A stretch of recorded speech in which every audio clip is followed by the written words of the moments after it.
जब आप लाल किला के सामने खड़े होते हैं तो आप सिर्फ एक पुरानी इमारत नहीं देख रहे होते, आप देख रहे होते हैं एक ऐसी कहानी जो 400 साल से भी ज़्यादा पुरानी है। एक कहानी जो कभी न पुरानी होती है न कभी भुलाई जाती है। ये है शाहजहां का सपना, एक ऐसे किले का जहां उसकी शाही तस्वीर हर कोने से झलक रही हो।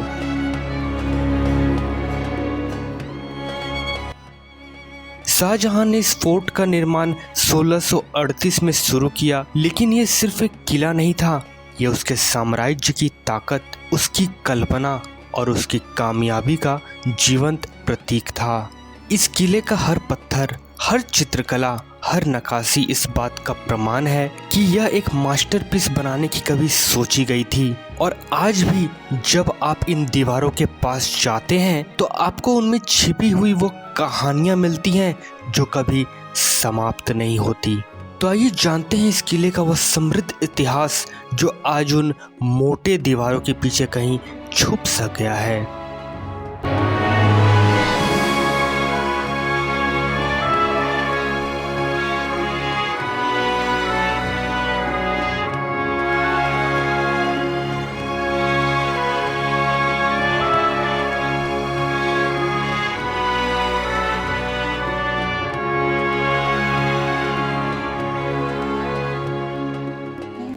सन 1627 में जब मुगल बादशाह शाहजहां गद्दी पर बैठा तब देश में काफी अमन चैन था। उस समय मुगलों की राजधानी आगरा हुआ करती थी, लेकिन इस नए बादशाह को आगरा की गर्मी रास नहीं आई और शाहजहां ने तय किया कि मुगल सल्तनत की राजधानी अब दिल्ली को बनाई जाए। काफी सोच विचार के बाद तालकटोरा बाग और रायसीना पहाड़ी का चुनाव नए शहर के लिए किया गया। लेकिन सोच विचार के बाद जब सलाह मशविरा किया गया तो बादशाह के दो नामी कारीगर उस्ताद हामिद और उस्ताद अहमद ने यमुना के किनारे खुले मैदान को किले के निर्माण के लिए बिल्कुल सही बताया। शाहजहां को भी उनकी बातों में दम लगा और 1639 में लाल किला की नींव रखी गई। 9 सालों तक कारीगरों, शिल्पकारों और मजदूरों की कड़ी मेहनत के बाद आखिरकार लाल किला बनकर तैयार हो गया। उसके बाद शाहजहां के कहने पर इसी किले के सामने शहर शाहजहानाबाद बसाया गया, जिसे अब दिल्ली के नाम से जाना जाता है। आलीशान लाल किले के तैयार होने के समय बादशाह काबुल में थे। लाल किला के निर्माण की खबर मिलते ही बादशाह फौरन दिल्ली के लिए रवाना हो गए। नजूमियों और ज्योतिषों के निकाले गए मुहूर्त के समय पर बादशाह यमुना के सामने दरियाई दरवाजे से किले में दाखिल हुए। खाई को पार करने के लिए लकड़ी का पुल था। इस खास मौके पर लाल किले पर एक शानदार समारोह हुआ जिसकी सजावट कमाल की थी। आगरा के किले से दुगने आकार के लाल किला का आकार एक रचनात्मक कल्पना का प्रतीक है। इसका लेआउट चतुर्भुज है जिसका समुचित विस्तार 256 एकड़ में फैला हुआ है। उस समय के मुगल आर्किटेक्चर में डिफेंस और एस्थेटिक्स दोनों का मिलान होता था। किले की दीवारें लाल बलुआ पत्थर से बनी हुई है, कुछ स्थानों पर 18 मीटर ऊंची तो कुछ जगह 33 मीटर तक पहुंचती हैं। पूरी इमारत एक ग्रैंड रेक्टेंगुलर स्ट्रक्चर के रूप में बनी हुई है जिसमें 2 मुख्य द्वार हैं, लाहौरी गेट और दिल्ली गेट, जिनके मध्य से गुजरने पर ऐसा लगता है जैसे समय का पहिया उल्टा घूम गया हो। किले के पीछे यानी पूर्व में यमुना नदी किले के साथ साथ बहती थी और बाकी 3 तरफ खंडक थी। इसमें रंग बिरंगी मछलियां भरी रहती थीं। खाई के आसपास हरे भरे बाग थे, लेकिन ब्रिटिश शासन काल में ये सब गायब हो गए।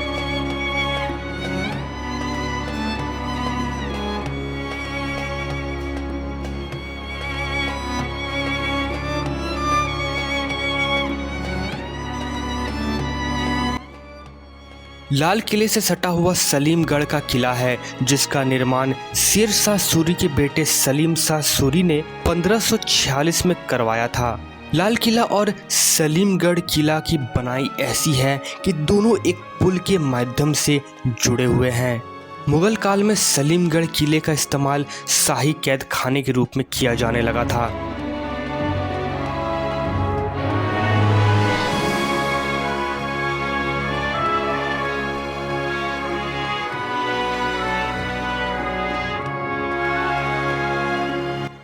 शाहजहां ने जब लाल किले का निर्माण करवाया था तब उस किले का प्राचीर, जिसे सरल भाषा में किले का बाहरी दीवार कहा जाता है, उसका निर्माण नहीं करवाया था।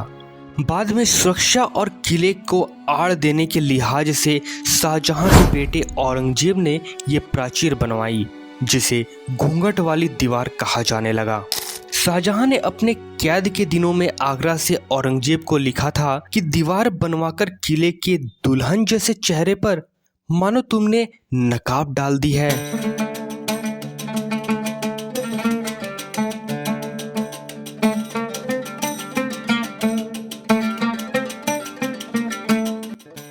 किले के दक्षिण में दिल्ली दरवाजा है जो जामा मस्जिद की तरफ है। बादशाह इसी दरवाजे से नमाज पढ़ने जामा मस्जिद की तरफ जाया करते थे।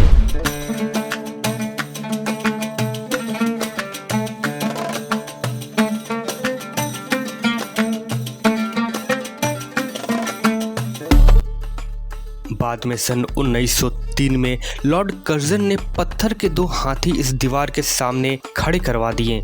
किले में पहले 5 दरवाजे थे, लेकिन लाहौरी दरवाजा किले का मुख्य दरवाजा हुआ करता था। ये दरवाजा चांदनी चौक के ठीक सामने पड़ता है। अगर आप लाहौरी दरवाजा से इस विशाल किले में एंट्री करते हो तो प्रवेश करते ही आप देखोगे कि यहाँ एक बाजार है जिसे छत्ता बाजार नाम से जाना जाता है। यहाँ का नाम छत्ता बाजार इसलिए पड़ा क्योंकि छत के नीचे यहाँ बीच में एक रास्ता और चौक है, तो वहीं दोनों साइड दुकानें लगती हैं। मुगलिया समय में यहाँ हर तरह का सामान बिकता था और आज भी यहाँ बाजार लगता है जो सैलानियों के लिए आकर्षण का केंद्र है। लाहौरी दरवाजा के छत्ते से निकलकर नजर पड़ती है नक्कार खाने की 2 मंजिला इमारत पर। यहाँ बीच में एक चौक था जिसका सरोवर अब मैदान बन चुका है और उस समय यह चौक कोई आम चौक नहीं हुआ करती थी। यहीं पर बादशाह के मनसबदारों, सामंतों के दफ्तर और बैठकें हुआ करती थी। मतलब उस समय यह एक पावरफुल इलाका रहा होगा जो अब मिट्टी में मिल चुकी है। चौक से थोड़ा आगे बढ़ते ही नक्कार खाने का दरवाजा है जिसे उस समय हथिया पोल कहते थे। कहा जाता है कि इसका नाम हथिया पोल इसलिए पड़ा क्योंकि दरवाजे के दोनों ओर पत्थर के हाथी खड़े थे।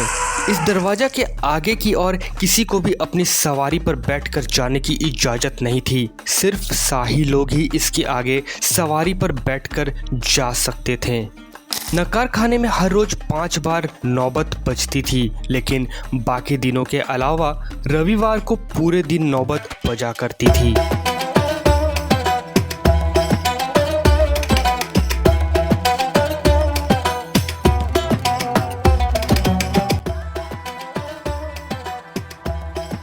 लेकिन इस नक्कार खाने की एक खूनी कहानी भी है।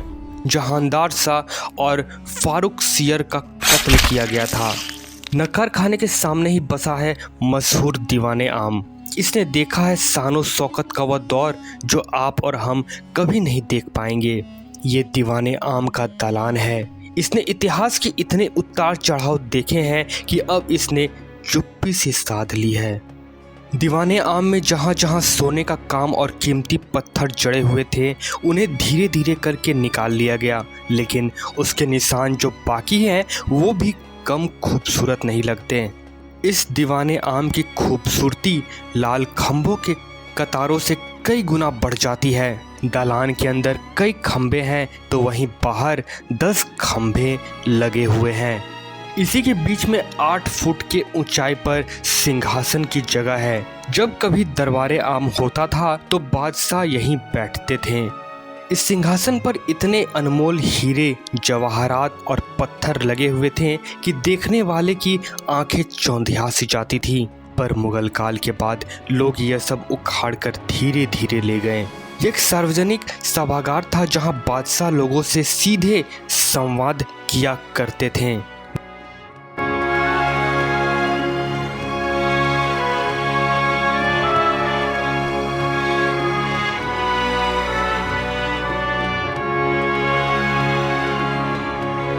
दीवाने आम के उत्तर में एक दरवाजा था जिसे लाल पर्दा कहते थे। वहां से नदी की दीवार की ओर दीवाने खास, हमाम, मोती मस्जिद और बादशाह के निजी मकान थे। यहीं से रंगमहल और जनान खाने की ओर रास्ता जाता है। इसी के उत्तर की ओर मशहूर हयात बख्श बाग था, जिसका अब नामो निशान भी मिट चुका है। दीवाने खास की इमारत संगमरमर की बनी हुई है। इसके दलान की लंबाई 90 फुट और चौड़ाई 67 फुट है। इसकी छत कभी चांदी की हुआ करती थी और चमचम चमकती थी, तो वहीं पूरा दलान संगमरमर का बना हुआ है। दीवाने खास के बीचों बीच एक नहर बहती थी, जिसे नहरे बहिश्त कहते थे। इसी दीवाने खास में वो विश्व प्रसिद्ध तख्ते ताउस थी। तख्त ए ताउस हीरे जवाहरात से जड़ा एक सिंहासन था, जिसे अंग्रेजी में पीकॉक थ्रोन भी कहा जाता है, जिसमें ठोस सोने के 6 पाए थे। इस सिंहासन में जवाहरात, नीलम और मोतियों से जड़े 2 मोर थे। तख्त ताउस की कीमत का अंदाजा 17वीं सदी में भी करोड़ों रुपए में लगाया गया था। आज की तो आप बात ही छोड़ दो। दीवाने खास वो जगह है जहां मुगल बादशाह मोहम्मद शाह से नादिर शाह मिला। ईरान का राजा वही नादिर शाह जिसने दिल्ली को लूटा, तख्ते ताउस ले गया और यहीं धोखे से बादशाह से पगड़ी बदलकर बेशकीमती कोहिनूर हीरा भी ले गया।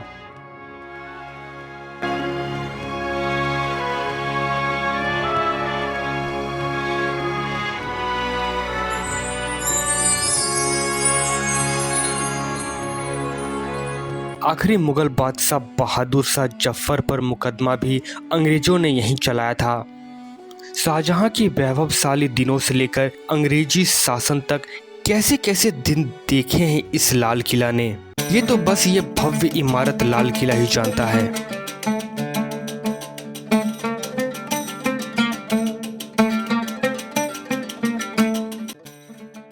दीवाने खास से उत्तर की ओर शाही हमाम है। हमाम में 3 बड़े कमरे हैं, जिनमें स्नान के लिए हौज हैं। इस हमाम के दीवारें और फर्श को कीमती पत्थरों से सजाया गया है। उस दौर में ठंडे और गर्म पानी की भी व्यवस्था इसमें की गई थी। यहाँ फव्वारे भी थे, जिससे सुगंधित गुलाब जल का छिड़काव यहाँ किया जाता था। हमाम के उत्तर की ओर बहादुर शाह का बनवाया हीरा महल है। इसे 1824 में बनवाया गया था। नहरे बहिश्त जो उत्तर से दक्षिण की ओर बहती है, यहीं से गुजरती हुई दीवाने खास की ओर जाती है।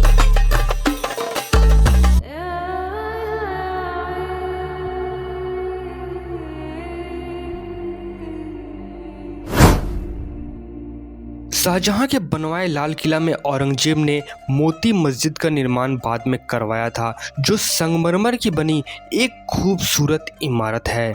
ये बादशाह और उनकी बेगमों के लिए बनवाई गई थी। इस मस्जिद में दाखिल होने के लिए पीतल का दरवाजा है। इसके बाद सन 1842 में बहादुर शाह ने जफर महल का निर्माण करवाया, जो लाल पत्थर से बना हुआ है। ये मेहताब बाग के हौज के बीचों बीच बना हुआ है। इसमें आने जाने के लिए एक पुल भी था, पर 1857 के बाद अंग्रेजी हुकूमत ने इस हौज को फौजियों के तैरने के लिए बना दिया। खाबगाह के पूर्वी दीवार की ओर गुंबद वाला बरामदा है। यहाँ 8 कोण वाला कमरा है, जिसके ऊपर गुंबद बने हुए हैं। यह मुसम्मन बुर्ज है। इसी के नीचे यमुना के और दरियाई दरवाजा है, जिससे बादशाह शाहजहां बड़ी धूमधाम से पहली बार इस किले में दाखिल हुए थे। यहीं झरोखों से बादशाह जनता को दर्शन दिया करते थे। मुसम्मन बुर्ज में ही 1857 में आखिरी मुगल बादशाह सामने मैदान में खड़ी क्रांतिकारियों के फौज से बात की थी। लेकिन अभी जो मुसम्मन बुर्ज वहां खड़ा है, वो मुगल कालीन बुर्ज है ही नहीं।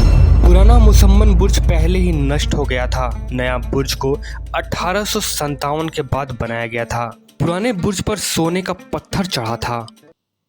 दीवाने आम के ठीक पीछे आलीशान रंग महल है, जिसका साइज बहुत चौड़ा है। 13 दलान 5 हिस्सों में बटा हुआ है। नहरे बहिश्त इसके ठीक बीच से बहती थी, जो इसे ठंडा रखती थी। इसके बीच में कई कमल के फूल बने हुए हैं, जिससे फव्वारे निकलते थे। इसकी छत भी पूरी चांदी की थी, जिसे बाद में उखाड़ कर तांबे की छत लगा दी गई और फिर इसके बाद भी किसी को चैन नहीं मिला तो तांबे की भी छत उखाड़कर लकड़ी के सिंदूरी रंग की छत लगा दी गई। मुगलों के ऐशो आराम के रंगमहल को 1857 के बाद अंग्रेजों ने इसे अपना रसोई घर बना डाला।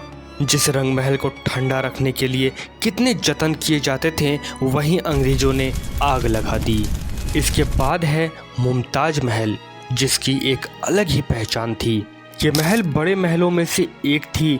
इसके चारों कोनों पर सुनहरी छतरियां थी जो समय की मार नहीं झेल पाई और 1857 के बाद इसे कैद खाने में बदल दिया गया। तो वहीं अब ये संग्रहालय बन चुका है।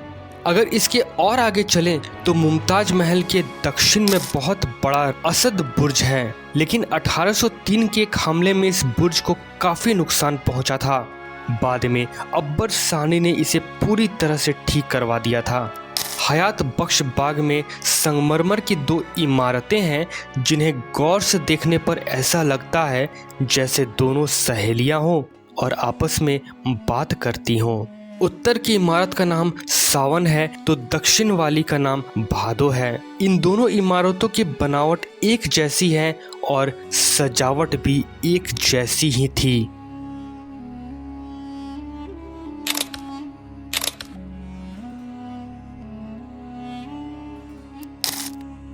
लाल किला मुगलों के जमाने से ही सत्ता का प्रतीक रहा है।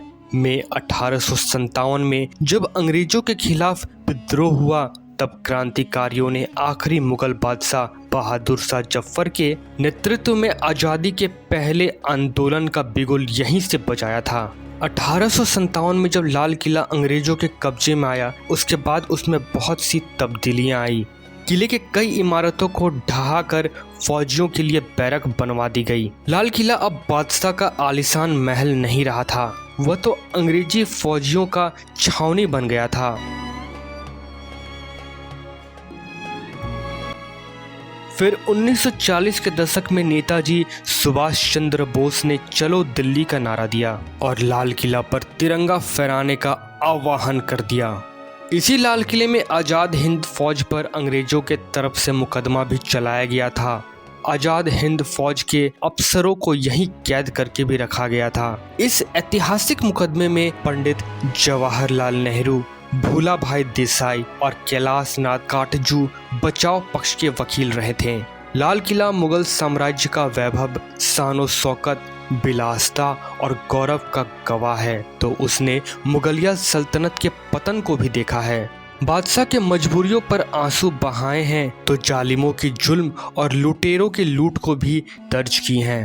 अंग्रेजों के खिलाफ एक बादशाह के नेतृत्व में क्रांतिकारियों को लड़ते देखा है। आज़ाद हिंद फौज के अधिकारियों और जवानों पर मुकदमा की बहस को भी सुना है। और यही लाल किला ने आज़ादी का वह सुनहरा दिन भी देखा है जब इसके प्राचीर से पहले प्रधानमंत्री ने तिरंगा फहराया था।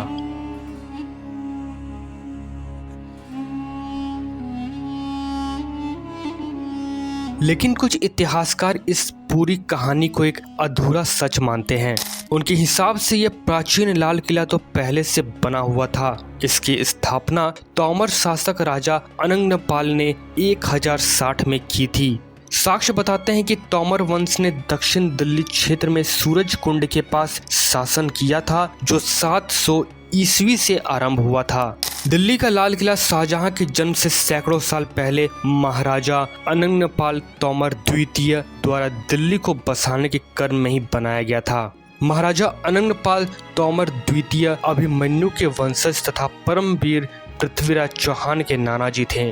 इतिहासकार कहते हैं कि इतना विराट किला 10 साल में आखिर कैसे बनाया गया होगा, पर हाँ, इसे कुछ फेर बदल करके जरूर बनाया जा सकता है। और भी साक्ष्य के तर्क पर वह ऐसा बताते हैं। खैर, वह एक अलग टॉपिक है। वक्त के कितने दौर गुजर गए लेकिन लाल किला ने जैसे अपने आप को हर दौर में ढाल लिया। इमारतें बनती हैं, गिरती हैं, किले आबाद होते हैं, उजड़ जाते हैं, लेकिन लाल किला जैसा कौन बनता है? सिर्फ लाल किला। यह किला सबका है, हर एक भारतवासी का है। यह हमारे इतिहास का एक हिस्सा है जो हमेशा हमारे साथ रहेगा। जब आप लाल किला के दीवारों को देखते हैं तो आप सिर्फ एक शाही इमारत नहीं देख रहे हैं, आप देख रहे होते हैं एक ऐसी कहानी को जो कभी पुरानी नहीं होती, कभी अधूरी नहीं होती।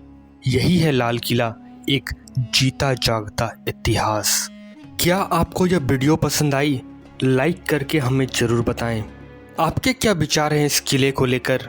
कमेंट सेक्शन में हमें अपने विचार ज़रूर बताएं और ऐसे ही हिस्टोरिकल और इम्पैक्टफुल वीडियो के लिए हमारे चैनल को सब्सक्राइब करके ज़रूर रख लें।